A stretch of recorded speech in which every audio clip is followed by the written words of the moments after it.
சந்தோஷமா இருக்கீங்களா? தைரியமா இருக்கீங்களா? இன்னைக்கு ஆண்டவர் உங்களை பார்த்து கேட்கிற தைரியமா இருக்கிறீங்களா? என் பிள்ளைகள் எப்பவுமே தைரியமா இருக்கணும். பாவம் செய்யறதுக்கு தான் பயப்படணும். மற்றதுக்கு பயப்படணும். வேலையில, குடும்ப காரியத்துல, ஊழிய காரியத்துல தைரியமா இருந்து செயல்படணும்.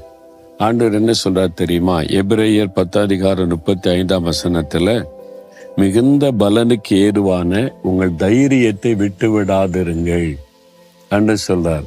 என் பிள்ளைகளே, உங்கள் தைரியத்தை விட்டு விடாதுங்க. இதுவரைக்கும் தைரியமா தானே இருந்தீங்க.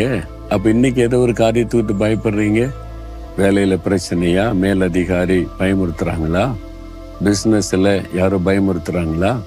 குடும்ப காரியத்துல பயப்படுத்துகிற சூழ்நிலை வருதா? இவ்வளவு நாள் தைரியமா தான் இருந்தேன், ஆனா இப்போ நிலைமை மோசமாகிறதுனால ஒரு பயம் வருது. அப்படி கலங்குறீங்களா?